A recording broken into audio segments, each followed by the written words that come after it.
અમદાવાદના રાણીપમાં એનએસયુઆઈના કાર્યકરોની અટકાયત કરાઈ છે। વિરોધ કરવામાં આવ્યો હતો। કાર્યકરો દ્વારા વિરોધ પ્રદર્શનનો કાર્યક્રમ શરૂ થાય તે પહેલા જ અટકાયત કરવામાં આવી છે।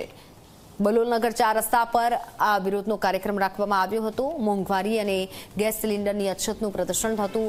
ગેસની કાળાબજારીના આક્ષેપ સાથે વિરોધનું પ્રદર્શન રખાયું હતું, પરંતુ વિરોધ પહેલા જ અટકાયત કરી લેવામાં આવી છે। રાણીપમાં બલોલનગર ખાતે એનએસયુઆઈના વિરોધ પ્રદર્શન પહેલા તેમની અટકાયત કરવામાં આવી છે। એ કાર્યકરો સાથે આપણે અહીંયા વાત કરીશું। એ કાર્યક્રમ શું હતો, શેનો કાર્યક્રમ અહીંયા હતો? જે બાટલાના ગેસની જો ભાવ વધારો કરવામાં આવ્યો છે ને જે ગેસની અછત છે એના વિરોધમાં અમે એનએસયુઆઈ દ્વારા બધા 48 વોર્ડમાં કાર્યક્રમ ચાલુ છે।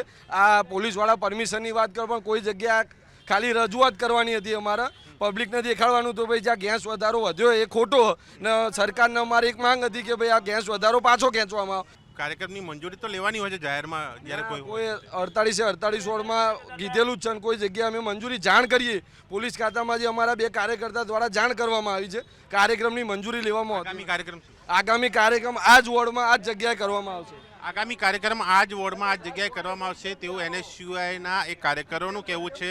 રાણીપ વોર્ડ એનએસયુઆઈ કાર્યકર્તા દ્વારા આ જે કાર્યક્રમનું આયોજન કરવામાં આવ્યું હતું, જ્યાં મોંઘવારી, ગેસ સિલિન્ડરની અછત અને કાળાબજારીના એ આક્ષેપ સાથે એનએસયુઆઈ દ્વારા એ વિરોધ પ્રદર્શનનું આયોજન કરવામાં આવ્યું હતું, પરંતુ આ કાર્યક્રમની જાણ થતાં અને પોલીસ મંજૂરી ન હોવાને લઈને પહેલાંથી જ એ પોલીસનો બંદોબસ્ત ગોઠવી દેવામાં આવ્યો હતો। અને જ્યારે એનએસયુઆઈના કાર્યકરો એક બાદ એક જ્યારે અહીંયા પહોંચે છે ત્યારે તેમને એ પોલીસની ગાડીમાં બેસાડીને પોલીસ સ્ટેશન લઈ જવાની પ્રક્રિયા, એ અટકાયતની પ્રક્રિયા અહીંયા કરવામાં આવી છે, કારણ કે એ કાર્યક્રમની મંજૂરી ન હતી અને કાયદો વ્યવસ્થા આ વિસ્તારમાં જળવાઈ રહે તેને લઈને પોલીસ દ્વારા આ પ્રક્રિયા કરવામાં આવી છે। જોકે એનએસયુઆઈના કાર્યકરે અહીંયા એ પણ જણાવ્યું છે કે તેમનો વિરોધ જે છે એ યથાવત રહેશે। 48 વોર્ડમાં આ કાર્યક્રમના આયોજનમાં આ અહીંયા એક અટકાયતનો દોર જોવા મળ્યો છે, પરંતુ આ અટકાયતથી તેઓ અટકશે નહીં।